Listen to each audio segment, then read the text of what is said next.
अस्सलाम वालेकुम everyone, my name is Mohammad Numan Alam. Welcome to my YouTube channel. आज हम अपना लेक्चर नंबर 5 स्टार्ट करने जा रहे हैं, जिसका हमारा टॉपिक है डिस्क्रीट रैंडम वेरिएबल। और आज के लेक्चर में हम प्रोबेबिलिटी मास फंक्शन और कम्युलेटिव डिस्ट्रीब्यूशन फंक्शन जो कि डिस्क्रीट रैंडम वेरिएबल्स के लिए हम डिफ़ाइन करेंगे, उनसे रिलेटेड हम कुछ प्रॉब्लम्स करेंगे।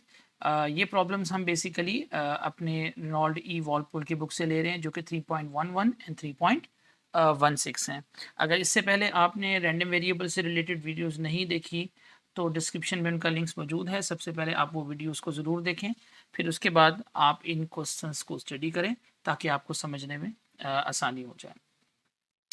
सो हम यहाँ पर 3.8 एग्जाम्पल ले रहे हैं जो कि वॉलपोल की बुक है। ये बड़ी इंपॉर्टेंट एग्जाम्पल्स है। पहले हम इसको समझने की कोशिश करते हैं कि इसकी स्टेटमेंट क्या है और ये क्यों हमारे पास रैंडम वेरिएबल से रिलेट कर रही है।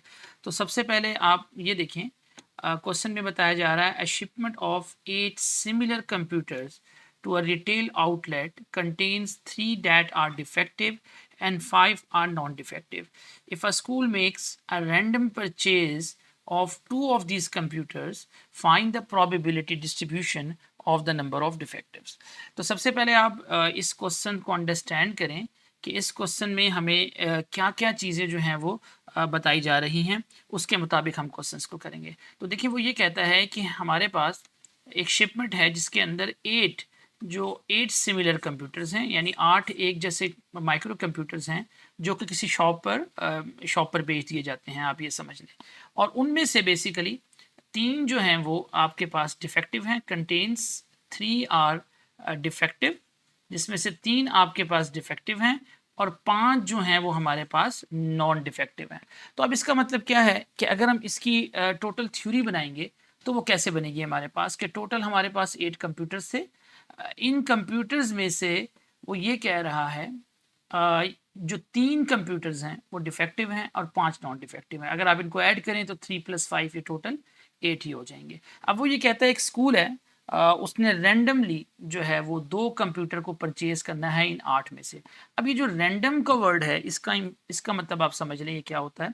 रैंडमली परचेज का मतलब ये है कि स्कूल जो भी कोई 2 कंप्यूटर खरीदेगा, उनको उस बारे में नहीं पता कि वो कंप्यूटर सही हैं या ख़राब है। वो रैंडमली 8 में से कोई से भी 2 कंप्यूटर्स क्या करेंगे, परचेज करेंगे। अब हमने क्या निकालनी है, हमने निकालनी है find the probability distribution of the number of डिफेक्टिव्स। हमने इससे पहले भी रैंडम वेरिएबल्स के कॉन्सेप्ट डिटेल में डिस्कस किए हैं। अब हम इन्हीं चीज़ों को यहाँ से फिर से हम वन बाय वन डिस्कस करेंगे। तो इस पर्पज़ के लिए हम थोड़ी सी सबसे पहले यहाँ पर देखेंगे कि हमारे पास क्या कैलकुलेशन होगी और किस तरीके से हम यहाँ पे कैलकुलेशन करेंगे। तो इसके लिए मैं एक ब्लैक स्क्रीन यहाँ पर यूज़ करूँगा। पहले थोड़ी सी मैं आप लोगों को कैलकुलेशन समझा दूँ, फिर उसके बाद हम अपनी स्लाइड्स की तरफ वापस मूव हो जाएंगे। तो देखिए, क्वेश्चन में ये कहा जा रहा है कि आपके पास जो टोटल कंप्यूटर्स हैं वो 8 हैं और इन 8 में से आपको ये कहा गया है कि आपके पास जो 3 माइक्रो कंप्यूटर्स हैं वो आपके पास डिफेक्टिव हैं, जबकि 5 ऐसे हैं जो हमारे पास नॉन डिफेक्टिव हैं। ठीक है जी। और स्कूल क्या कर रहा है, स्कूल इनमें से 2 जो हैं वो रैंडम जो है वो परचेज कर रहा है, राइट जी। तो 2 कंप्यूटर जो हैं वो रैंडमली परचेज किए जा रहे हैं इन 8 में से। अब देखिए, कुछ स्ट्रक्चर्स अगर हम बनाने की कोशिश करें तो हमारे पास कुछ स्ट्रक्चर इस तरीके का बन जाएगा। लेट अस से हम ये कहते हैं कि हमारे पास टोटल 8 कंप्यूटर्स हैं, तो इनमें से जो 3 कंप्यूटर हैं वो डिफेक्टिव हैं। ठीक है, मैंने इसको डी से रिप्रेजेंट कर दिया। और जो इसमें हमारे पास 5 हैं वो नॉन डिफेक्टिव हैं। तो लेट्स से मैं कह देता हूँ n n n n n n 1 2 3 4 5। ये जो 5 हमें नजर आ रहे हैं, इसको एन का मतलब नॉन डिफेक्टिव है। अब क्या ऑप्शंस हो सकते हैं, देखिए हम क्वेश्चन में ये कह रहे हैं कि हम बेसिकली इंटरेस्टेड हैं क्वेश्चन के अंदर नॉन डिफेक्टिव कंप्यूटर में से। यानी क्वेश्चन में उसने ये कहा है कि हमने 2 कंप्यूटर परचेज करने हैं और हम इंटरेस्टेड हैं डिफेक्टिव में। अब देखिए क्या क्या ऑप्शंस हो सकते हैं, ये हम सोच लेते हैं।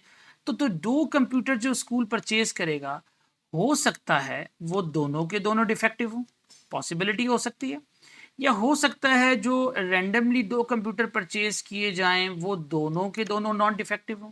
या हो सकता है जो 2 कंप्यूटर परचेज किए जाएं इसमें से एक डिफेक्टिव हो और एक नॉन डिफेक्टिव हो। तो ये 3 ही ऑप्शंस हमारे पास आ सकते हैं, क्योंकि स्कूल ने रैंडमली 2 परचेज करने हैं। रैंडम का मतलब एनीवन, तो हो सकता है दोनों डिफेक्टिव परचेज कर लें, उनको नहीं पता अभी।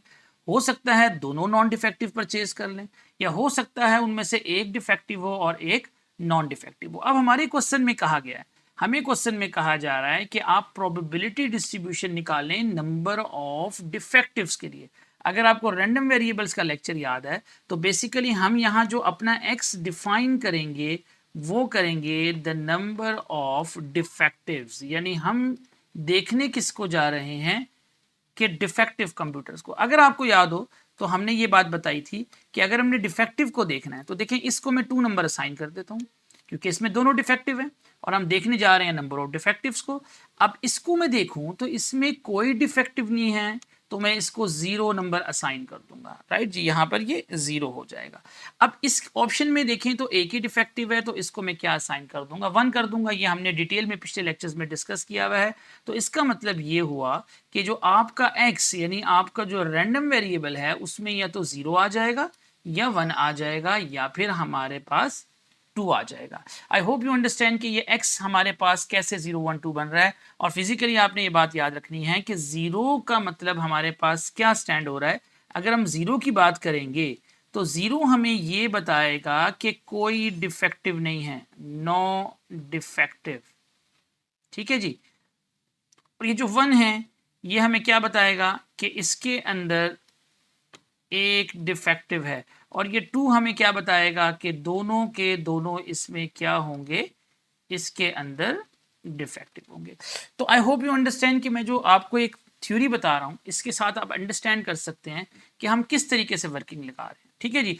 अब हमने क्या करना है, उसने कहा है जी आप प्रोबेबिलिटी डिस्ट्रीब्यूशन निकालें इन नंबर्स के लिए। अब यहाँ पर थोड़ी सी हमें एक लॉजिक को अप्लाई करना है। वो लॉजिक क्या होगी वही हम यहाँ पर डिस्कस करेंगे। तो देखिए हमने सबसे पहले क्या किया, हमने x को देखा कि x हमारे पास क्या है, नंबर ऑफ डिफेक्टिव परचेज। जो हमें क्वेश्चन में कहा गया था कि school makes a random purchase of 2 of these computer, find the probability distribution of the number of डिफेक्टिव्स।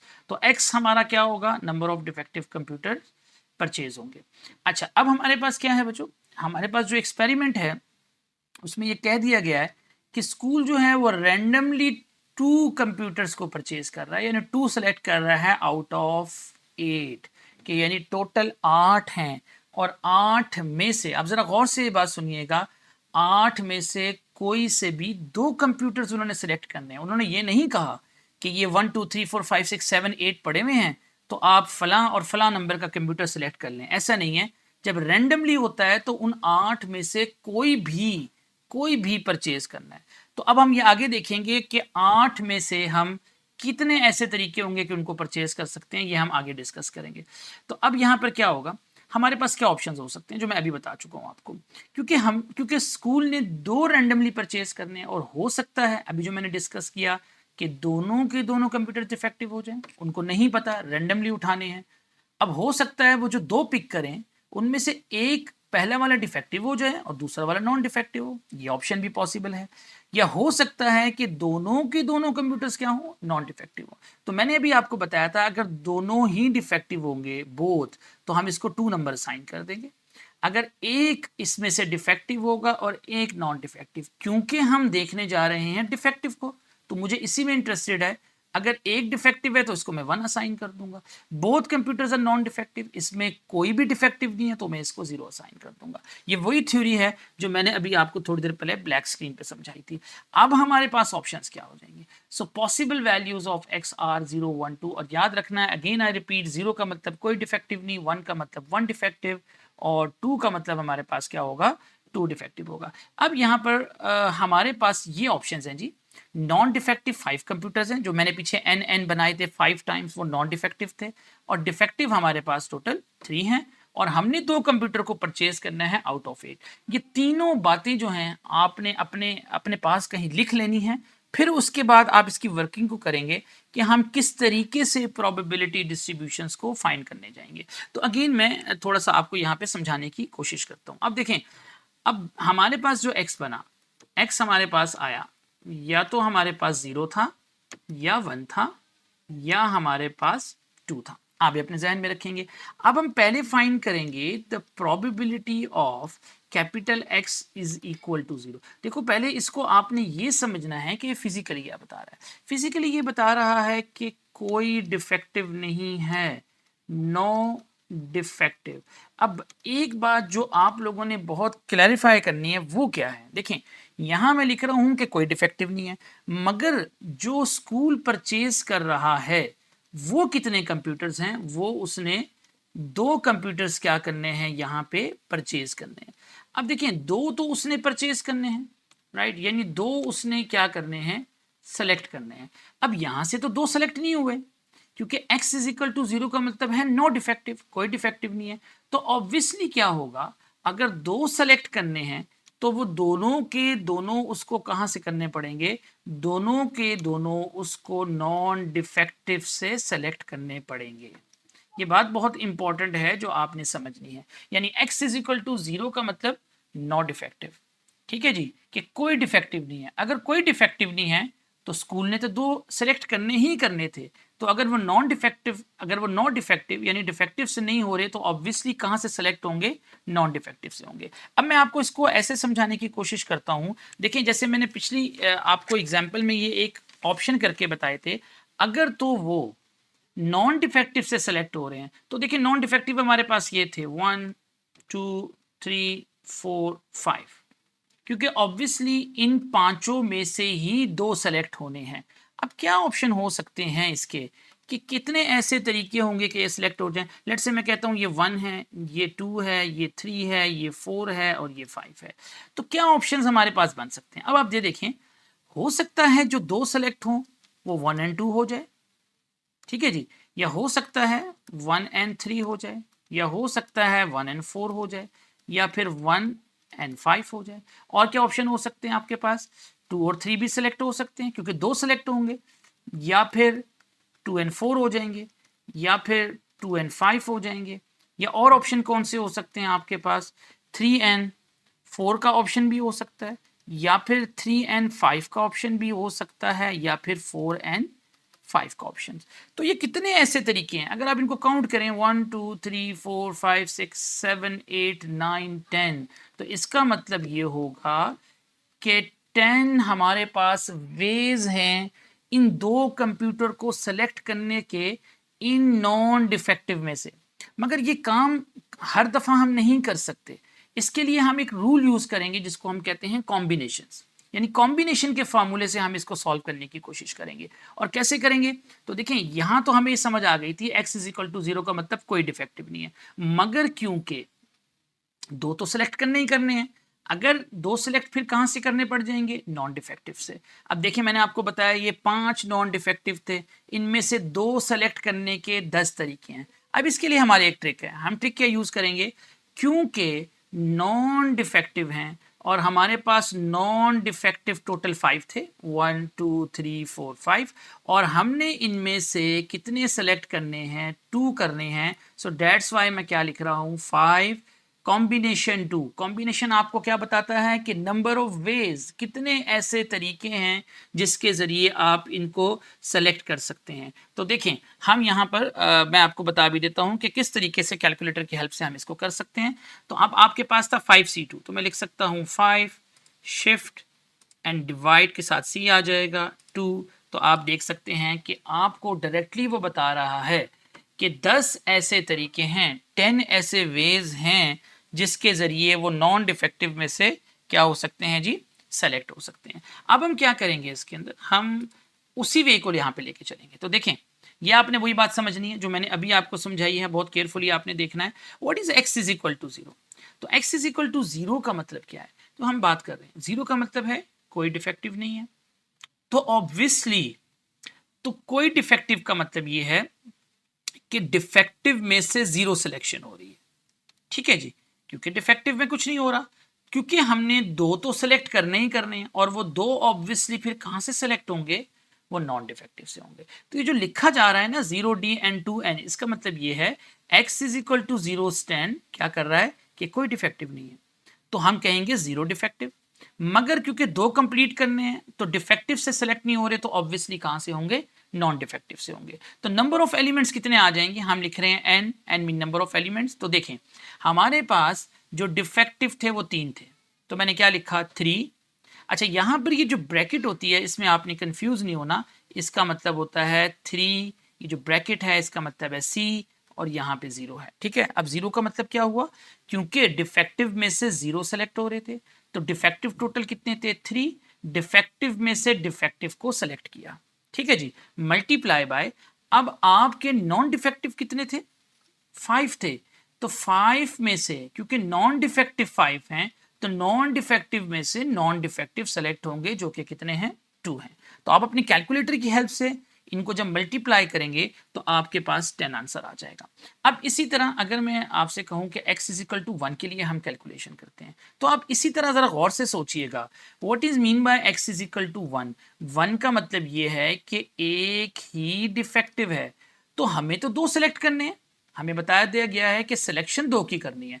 तो ऑब्वियसली अगर एक डिफेक्टिव से सेलेक्ट हो रहा है तो दूसरा लाजमी बात है नॉन डिफेक्टिव से सेलेक्ट होगा, क्योंकि उसकी रीजन क्या है, क्योंकि हमें सिलेक्शन 2 की करनी है।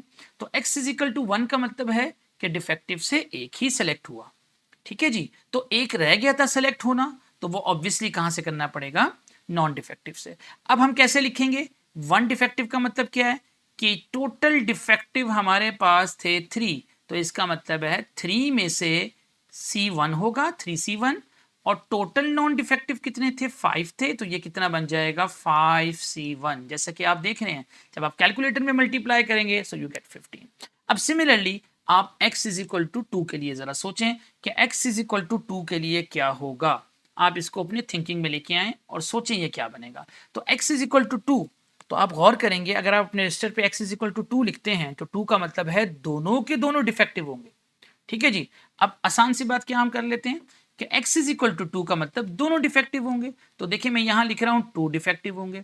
अब ऑब्वियसली आपने सेलेक्ट ही 2 करने थे तो 2 कंप्लीट हो गए, तो इसका मतलब है कि नॉन डिफेक्टिव में से कोई भी सेलेक्ट नहीं होगा क्योंकि 2 हमारे कंप्लीट हो चुके हैं।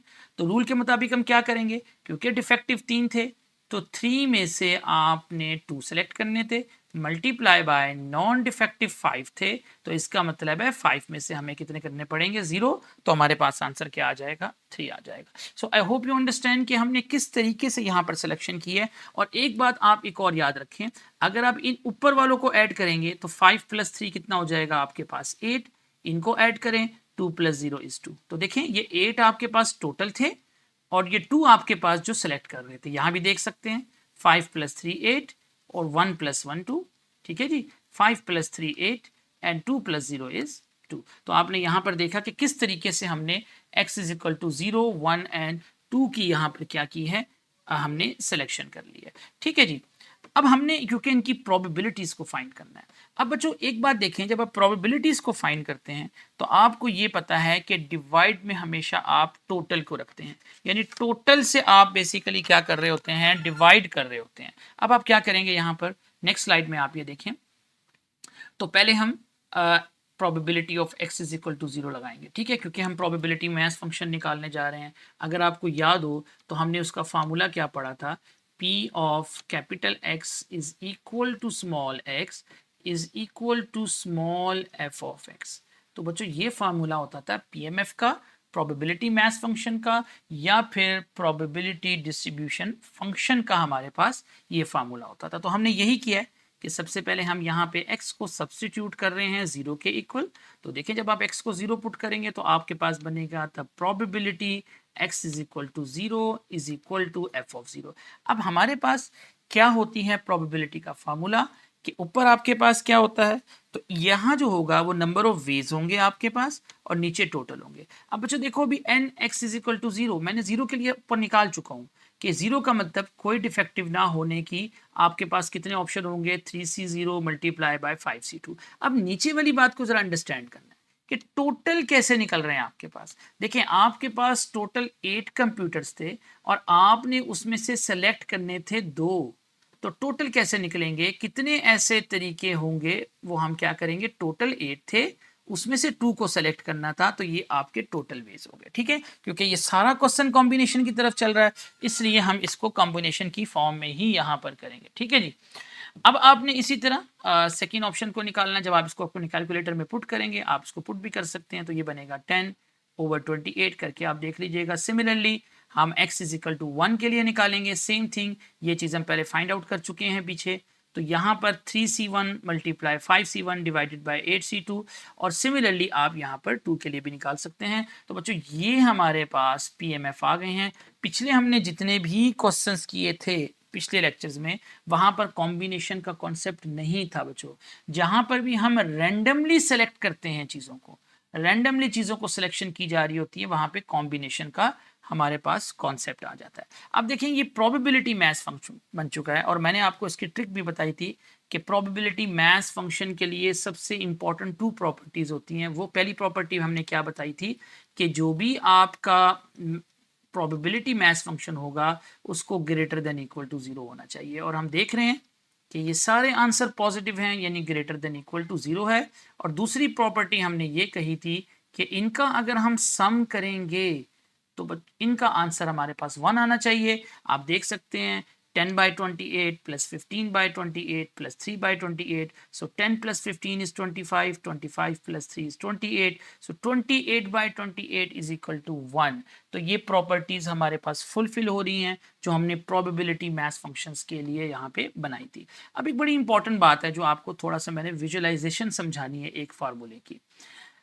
तो नॉर्मली ये क्वेश्चन हमारा कंप्लीट हो चुका है कि हमने प्रोबेबिलिटी मैथ्स फंक्शन तीनों पर निकाल लिया है। उसने जो कहा था कि प्रोबेबिलिटी डिस्ट्रीब्यूशन फंक्शन को आप फाइंड आउट करें, लेकिन बच्चों यहाँ पर एक चीज़ जो बहुत इंपॉर्टेंट है वो समझने वाली है, जो मैंने आपको समझानी है। एक फार्मूले को जनरलाइज करना है। अब फार्मूला किस तरीके से जनरलाइज होगा वो ज़रा समझें। देखें, आपके पास जो पहला ऑप्शन था वो था 3c0, और इसके साथ मल्टीप्लाई हो रहा था, चले मैं 3c1 से ले लेता हूँ, 3c1 के साथ मल्टीप्लाई हो रहा था 5c1। ठीक है जी, ये हम किसके लिए निकाल रहे थे? The probability of x is equal to 1। और अभी हमने देखा था कि अगर हम इस 1 और 1 को ऐड करेंगे तो 1 + 1 2, और 5 + 3 को ऐड करेंगे तो ये 8 बनेगा। अब इसका मतलब क्या है, पहले थोड़ा सा ये समझ लें, क्योंकि फार्मूले को हम विजुलाइज करने जा रहे हैं। देखिए, ये जो 3c1 लिखा हुआ है, अब आपको पता होगा कि हमारे पास ये जो 3 था ये डिफेक्टिव थे, और 1 हमारे पास, यानी तीन डिफेक्टिव में से एक डिफेक्टिव सेलेक्ट हो रहा है। तो देखो मैं इसको क्या लिखने जा रहा हूं, तो मैं इसको ये लिख सकता हूं, द नंबर ऑफ वेज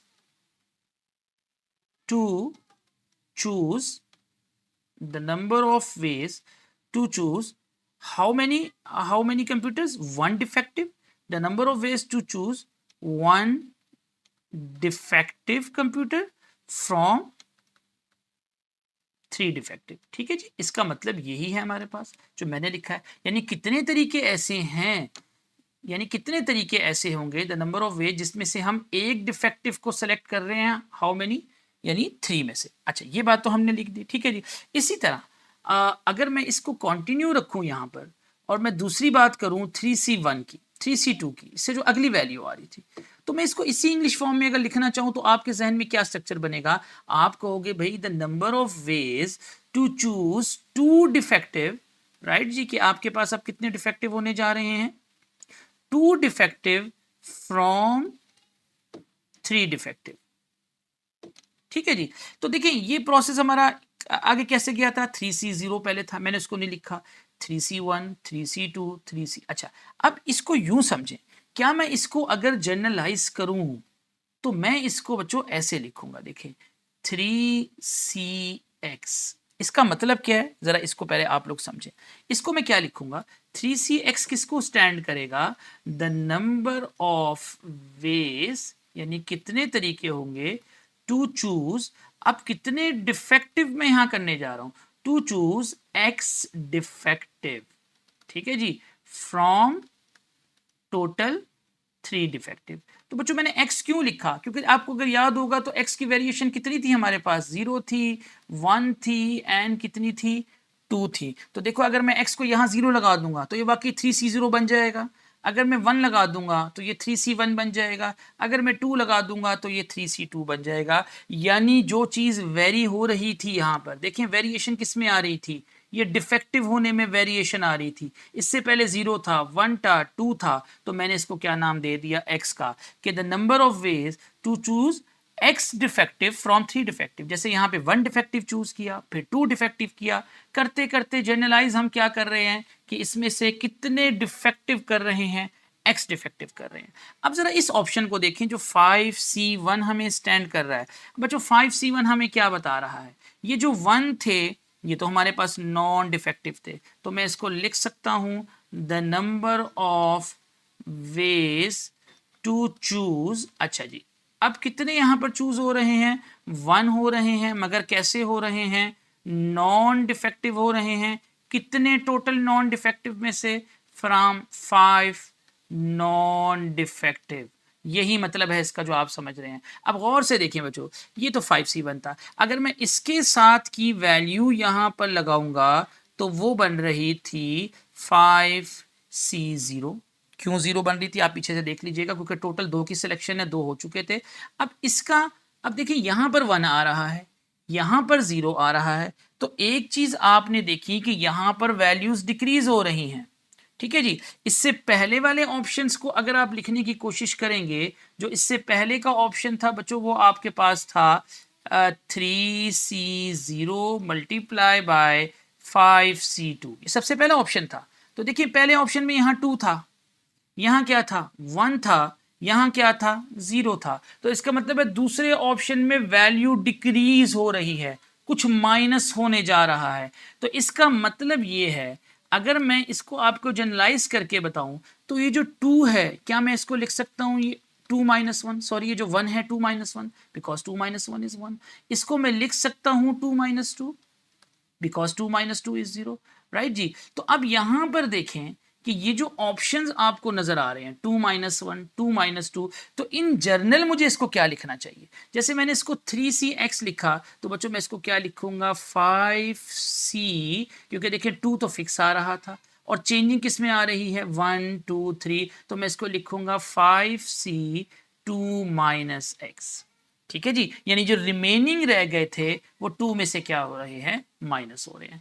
तो ये एक जनरलाइजेशन है, ये थोड़ी सी जब आप प्रैक्टिस करेंगे तो ये फार्मूला आपसे इजीली जनरेट हो जाएगा। ठीक है जी, तो देखें यही हमने बात की है कि 3CX यानी टोटल आपके पास 3 जो थे वो डिफेक्टिव थे और उनमें से x डिफेक्टिव हो रहे, जैसे मैंने पीछे बताया 1 2 3 4 वेरिएशन से देख लें, और जो आपके पास रिमेनिंग थे वो 5C2 माइनस एक्स से हो रहे हैं और नीचे टोटल से डिवाइड कर रहे हैं। इस फार्मूले का बहुत बड़ा एडवांटेज है, एडवांटेज ये होता है कि इसके जरिए हम इजीली x की वेरिएशन करके बाकी वैल्यूज निकाल सकते हैं।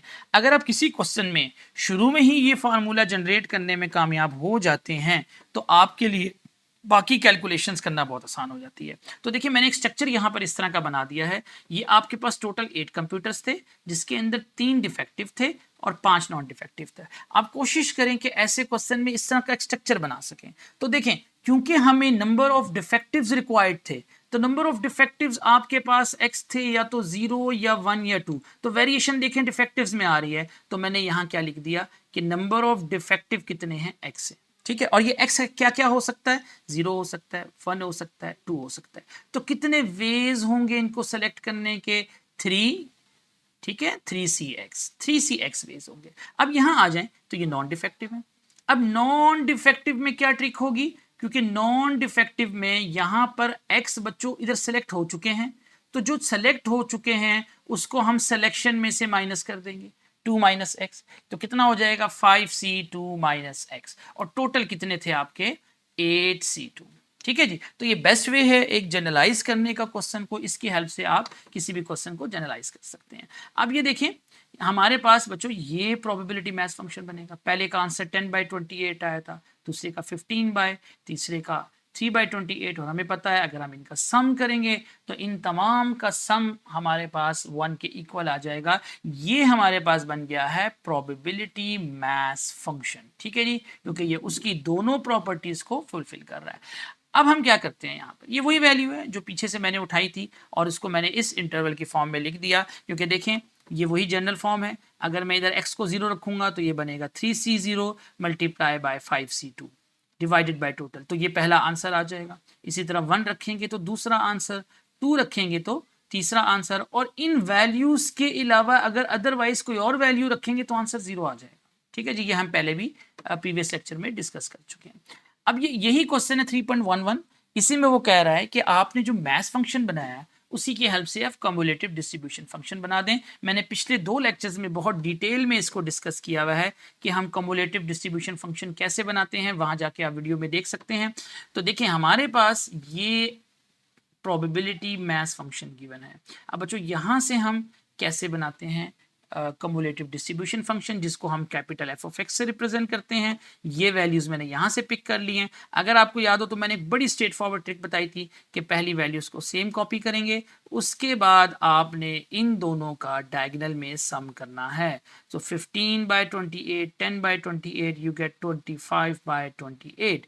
फिर 25/28 का इसके साथ डायगोनल में सम करेंगे तो देखें 25/28, 3/28, आपका 28/28 जो 1 आ जाएगा। और कम्युलेटिव डिस्ट्रीब्यूशन फंक्शन की यही पहचान है कि लास्ट वैल्यू हमेशा 1 आनी चाहिए, और पीएमएफ में लास्ट वैल्यू 1 नहीं आएगी, इन सब का सम 1 आएगा। ये हम लास्ट लेक्चर में डिटेल में डिस्कस कर चुके हैं। अब बच्चों इसके बाद हमने ये भी सीखा था कि हम कम्युलेटिव डिस्ट्रीब्यूशन को इंटरवल में किस तरह लिख सकते हैं। ये बहुत डिटेल में हमने डिस्कस किया हुआ है, आप अपने प्रीवियस लेक्चर में भी देख सकते हैं। क्योंकि देखें 0 से लेस पर कोई वैल्यू नहीं थी, तो हमने कहा x लेस देन 0 पर कोई प्रोबेबिलिटी नहीं है, तो वो 0 हो गई। फिर हमने क्या कहा था कि 0 की इक्वालिटी पर एक वैल्यू मौजूद है जो 10/28 है, तो हम कैसे करते हैं कि x is greater than equal to 0 but less than 1, यानी 0 के इक्वल या 0 से बड़ी रखें और 1 से छोटी रखें। क्योंकि 1 शामिल नहीं है, तो मैंने आपको लास्ट में भी बताया था कि 0 के इक्वल की वैल्यू 10/28 है, और 0 से अगर हम आगे जितनी मर्जी वैल्यू ले लें, चाहे 0.5 लें, 0.9 लें, उस पर भी वैल्यू 10/28 रहेगी, मगर 1 पर वैल्यू चेंज हो जाएगी। फिर उसके बाद क्या करेंगे, greater than equal to 1, less than 2, यानी 1 के इक्वालिटी पर आप देख सकते हो आपकी वैल्यू 25/28 है, और ये वैल्यू 2 तक चलती रहेगी मगर 2 शामिल नहीं होगा। और आखिर में सिर्फ 2 और 2 से बड़ी जितनी भी वैल्यूज हैं उस पर आंसर 1 आएगा। ये सारी डिटेल हमारी प्रीवियस लेक्चर में मौजूद है, आप वहां जाके इनकी डिटेल देख सकते हैं। तो सीडीएफ में यही करते हैं, पीएमएफ की हेल्प से सीडीएफ बना लेते हैं, और इसका एक हम स्केच किया करते थे। ये भी बहुत डिटेल में मैंने आपको बताया था। क्या बताया था कि अगर लेस देन 0 होगा तो देखिए हमने एक इस तरह का सर्कल बना देना है, क्योंकि 0 शामिल नहीं है, उससे बैक पर कोई प्रोबेबिलिटी नहीं है, तो यहाँ प्रोबेबिलिटी 0 है। फिर एक जंप आएगा, 0 के इक्वल वैल्यू 10/28 है, तो हम एक जंप लेंगे और 0 के इक्वल 10/28 पे एक फिर सर्कल बना देंगे, और ये वैल्यू चलती रहेगी जब तक हमारा 1 नहीं आ जाता। मगर 1 पे होल सर्कल बनाएंगे क्योंकि 1 शामिल नहीं है, और फिर 1 पर डायरेक्ट एक जंप आएगी, यानी 1 पर वैल्यू, थिक सर्कल बता रहा है कि 1 पर वैल्यू आपके पास 25/28 है, और ये वैल्यू चलती रहेगी जब तक आपके पास 2 नहीं आ जाता।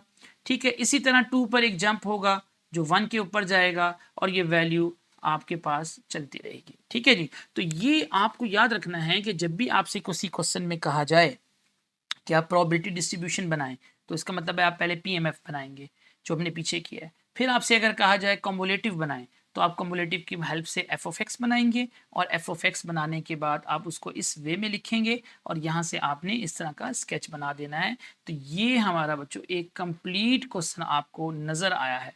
इसी तरह एक क्वेश्चन है 3.11, ये भी एक्सरसाइज से है, बिल्कुल सेम पैटर्न पे फॉलो हो रहा है जैसे हमने कंप्यूटर वाली एग्जाम्पल ली थी। तो आप इसको इसी तरह सोचें, अ शिपमेंट ऑफ 7 टेलीविजन, यानी टोटल आपके पास 7 टेलीविजन है।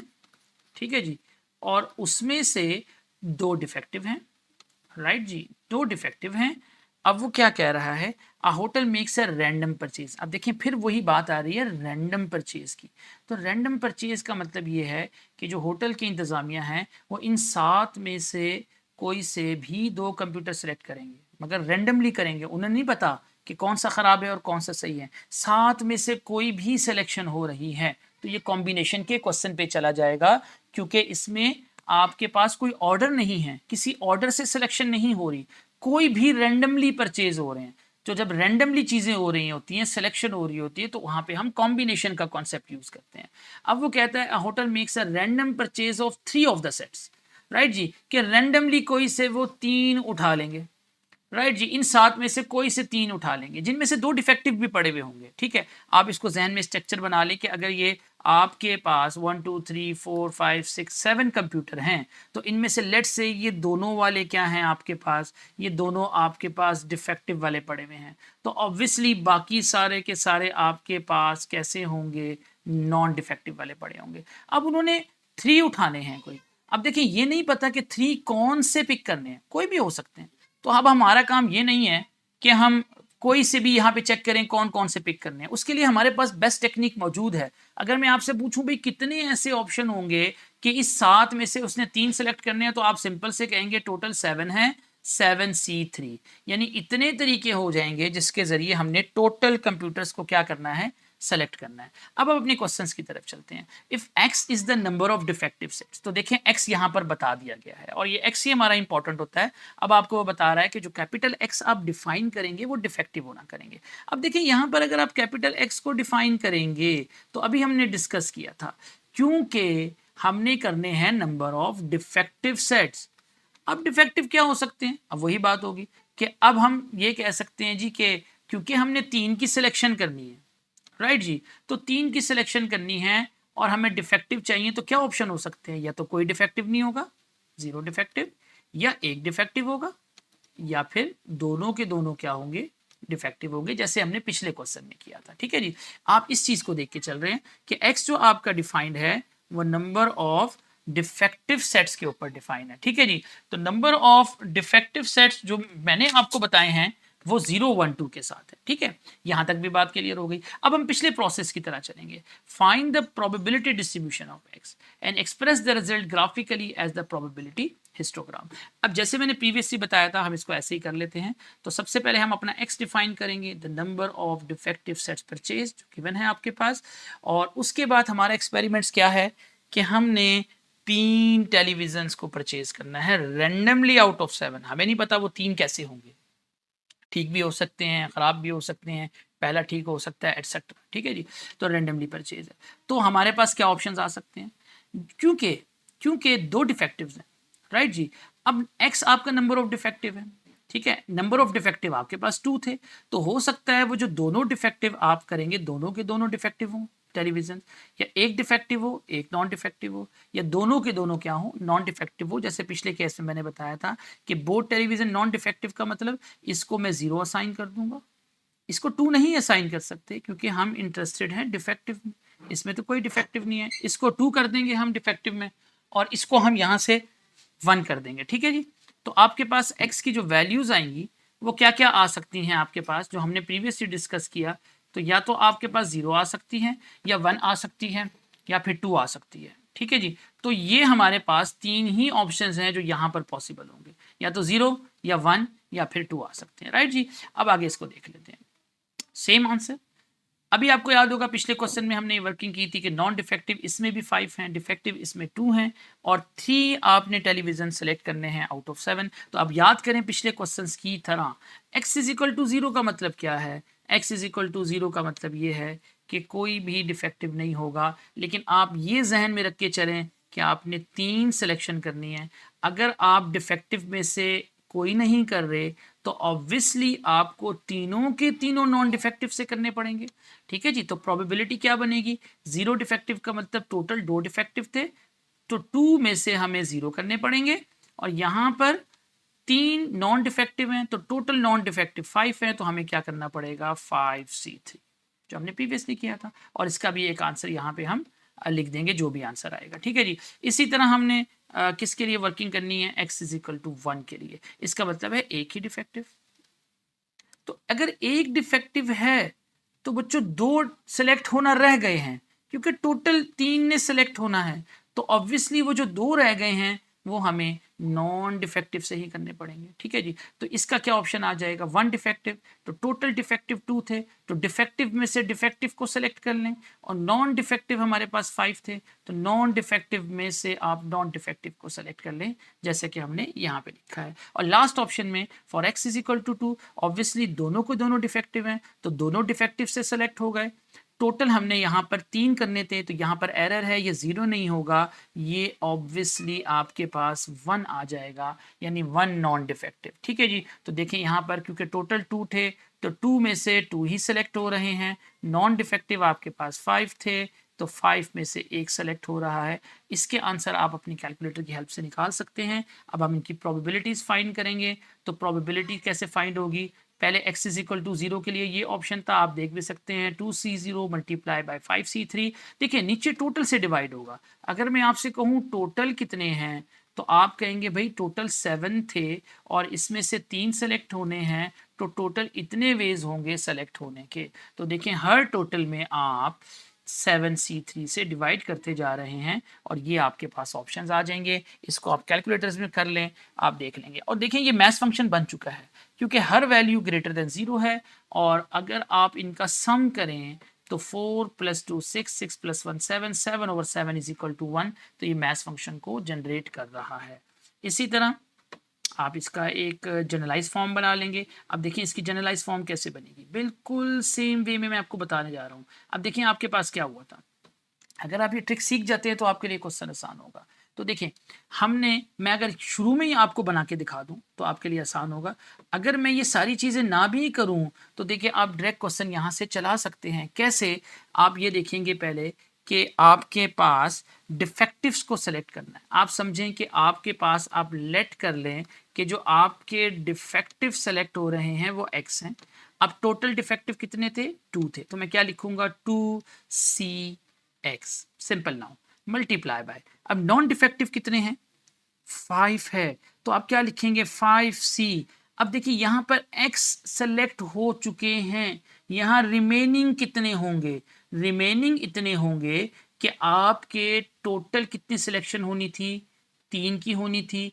आप 3 में से इस x को क्या कर देंगे, माइनस कर देंगे। ठीक है जी, तो आपके पास ये बन जाएगा 5c3 - x, और टोटल में क्या आएगा, क्योंकि टोटल में 7 था, यहाँ आ जाएगा c, और कितने सिलेक्शन होनी थी, 3। तो देखिए इसका फायदा कितना बड़ा है। अगर मैं वो सारा काम ना करूं जो मैंने आगे किया है, इसकी हेल्प से मेरे सारा क्वेश्चन क्विक वे में हो जाएगा। कैसे, अगर मैं x को यहाँ 0 रख दूं, क्योंकि हमें पता है x की वेरिएशन या तो 0 है, या 1 है, या 2 है। तो देखिए बच्चों अगर मैं x को 0 रखता हूं तो ये बनेगा f(0) is equal to 2c0, and 5c यहाँ 0 रखोगे तो 3 आ जाएगा, और यहाँ बन जाएगा 7c3। तो देखें ये वही ऑप्शन है जो मैंने पहले निकाला था 0 के लिए। इसी तरह 1 रखें, इसी तरह 2 रखें, तो आपको वो सारी खपत नहीं करनी पड़ेगी जो मैंने वहाँ पे की है। ठीक है, तो आप, ये बेस्ट तरीका है कि अगर आप इस तरीके से क्वेश्चंस को करेंगे तो आप इजीली अपने सॉल्यूशंस को ये देखें फाइंड आउट कर सकते हैं। ठीक है जी, तो ये जनरलाइज फॉर्म हो गई, और ये हमारे पास हमने यहाँ पे फार्मूला लिख लिया है। अब आप इसका, उसने कहा था आप इसका ग्राफ भी बनाएं, तो अगर आपको याद हो तो मैंने पीएमएफ का ग्राफ बनाना आपको सिखाया था। यहाँ पर रैंडम वेरिएबल्स होंगे 0 1 2 एक्स एक्सिस पर, और वाई एक्सिस पर इनकी प्रोबेबिलिटीज होंगी। तो देखिए प्रोबेबिलिटीज या तो 1/7 आई थी, या 2/7 आई थी, या 4/7 आई थी। तो मैथ्स फंक्शन कैसे बनता है, तो अगर आप देखें 0 पर जो वैल्यू थी वो 2/7 थी, तो हमने एक लाइन बना दी है, क्योंकि probability maths function discrete values के लिए डिफाइन होता है, स्पेसिफिक वैल्यू के लिए तो 0 पर एक लाइन आएगी 2/7 तक। अब 1 की प्रोबेबिलिटी थी 4/7, इसी तरह 2 की प्रोबेबिलिटी थी 1/7। तो ये सिंपल एक प्रोबेबिलिटी मैथ्स फंक्शन हमारे पास बन चुका है। और अगर आपको याद हो तो मैथमेटिकली हम इसको ऐसे लिखते हैं,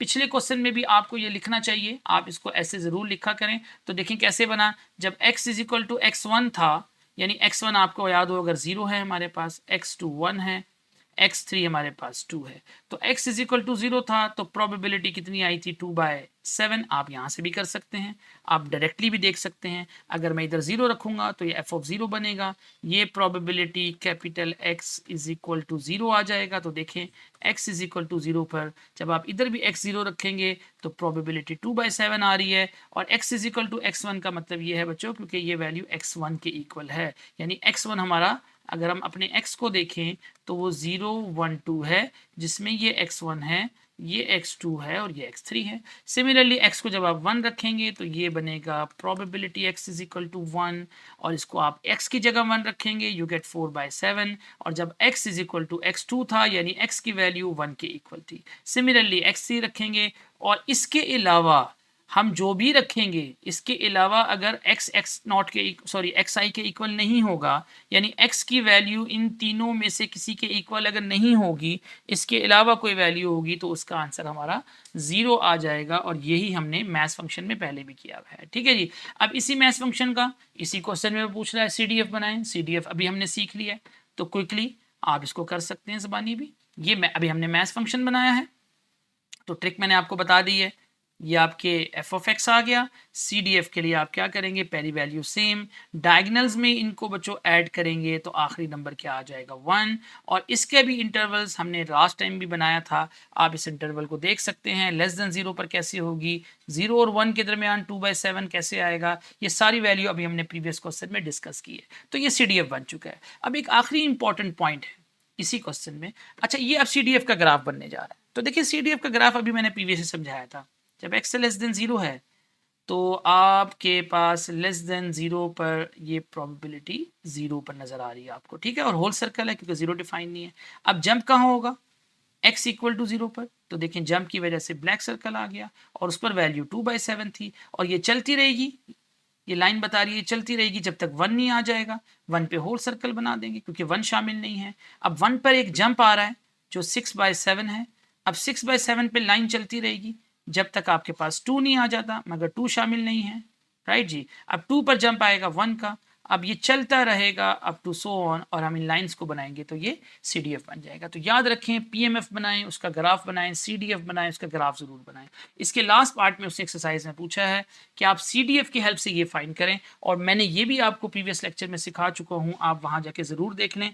ये गिवन है हमारे पास। तो बच्चों हमने ये सीखा था, अगर हम probability of x is equal to 1 निकालेंगे तो ये फार्मूला मैंने आपको बताया था, वो क्या होगा, f(1) माइनस f(1) माइनस, यानी ये फार्मूला मैंने आपके सामने ये लिखा था, whenever you have probability of x is equal to a, so this is f of a minus f of a minus।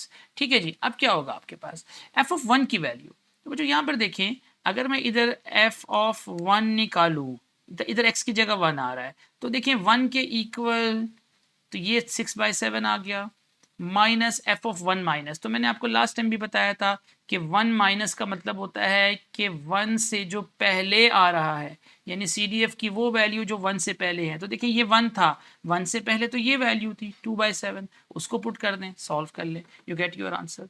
And the last thing is you are going to find the probability of x is greater than 0 less than equal to 2। तो इसका formula भी मैंने आपको लिखवाया है कि the probability of a is less than x, less than equal to b हो तो बच्चों फार्मूला होता है f of b minus f of a। तो देखें यहाँ बन जाएगा f of 2 minus f of 0। अब f ऑफ 2 के इक्वल वैल्यू देख लें, ये f ऑफ 2 है, ये 2 के इक्वल वैल्यू 1 है, तो यहाँ आपके पास 1 आ जाएगा। और f ऑफ 0 यानी 0 के इक्वल 2/7 है, तो 2/7 आ जाएगा। तो ये हमारा आंसर 5/7 कैलकुलेट हो जाएगा। I hope you understand this lecture. Thank you very much ji.